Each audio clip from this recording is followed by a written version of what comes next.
अगर आप भी कर रहे हैं वेपिंग का इस्तेमाल तो हो जाएं सावधान, क्योंकि शौक और दिखावे के चक्कर में आप मौत को दे रहे हैं न्योता। नमस्कार, आप देख रहे हैं पंजाब केसरी टीवी और मैं हूं राहुल राणा। आज के समय में युवाओं के कई शौक जानलेवा साबित होते जा रहे हैं। इनमें से एक है वेपिंग का शौक, जिसे हम ई सिगरेट भी कहते हैं। ये न सिर्फ हानिकारक साबित हो रहा है बल्कि जानलेवा भी। इसका प्रयोग कई लोग इसलिए भी कर रहे हैं ताकि नॉर्मल सिगरेट की लत को खत्म किया जाए। आमतौर पर यही समझा जाता है कि ई सिगरेट का धुआं शरीर के लिए खतरनाक होता है। ऐसे में कई लोग इससे छुटकारा पाने के लिए वेपिंग यानी कि ई सिगरेट का इस्तेमाल कर रहे हैं।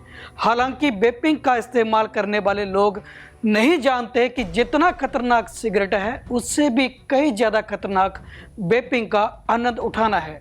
अब ये खतरनाक कैसे है, आइए समझें। ई सिगरेट में कई केमिकल्स का इस्तेमाल किया जाता है जिसमें से वेपर निकलता है। हालांकि ये नॉर्मल सिगरेट से कम नुकसानदायक होती है, पर ई सिगरेट में भी केमिकल्स होते हैं जिससे लंग्स को नुकसान पहुंचता है।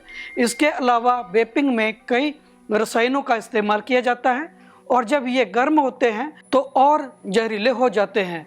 इससे इंसान को सांस से जुड़ी बीमारियां होने लगती हैं। यही नहीं, ई सिगरेट का जो धुआं होता है उसमें जो रसायन होते हैं वो कैंसर को भी जन्म दे सकते हैं। इसके अलावा ई सिगरेट में मौजूद निकोटिन दिल की धड़कन को तेज कर सकता है और आपके रक्तचाप को बढ़ाता है।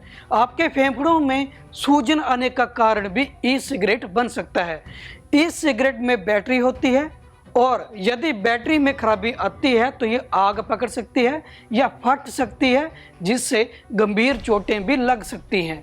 अब हम आपको एक ऐसी घटना के बारे में बताते हैं जिसमें इसकी लत लगाने वाली एक महिला की हालत 1 साल में इतनी खराब हो गई कि उसके फेफड़े काम करना बंद करने लगे। पेंसिल्वेनिया की 23 वर्षीय महिला पेट्रिया मैकेथन को ई सिगरेट का शौक था। उसे लगा कि यह सिगरेट एक मज़ेदार आदत है। वो अलग अलग फ्लेवर, मीठी खुशबू और मोटे धुएं के बादल बनाने का स्वाद लेती थी, लेकिन यही शौक उसकी सेहत के लिए खतरनाक साबित हुआ। पेट्रिया 22 साल की उम्र में ही ई सिगरेट की आदी हो गई थी। हर एक दिन गहरी गहरी कश लेने की वजह से उसके फेफड़ों पर असर पड़ने लगा, लेकिन उसने इसे गंभीरता से नहीं लिया। 1 साल के अंदर ही उनके फेफड़ों की हालत इतनी खराब बिगड़ गई कि उसे अब सांस लेने में दिक्कत होने लगी। इस तस्वीर में आप देख सकते हैं कि ई सिगरेट ने पेट्रिया के फेफड़ों की हालत कितनी खराब कर दी है, वो भी 1 ही साल में। हालांकि ई सिगरेट को त्यागने के बाद अब पेट्रिया मैकेथन नई जिंदगी अब जी रही है। अगर आप भी स्वास्थ्य के लिए बेहतर विकल्प चाहते हैं तो सिगरेट और ई सिगरेट दोनों से बचना सबसे अच्छा है।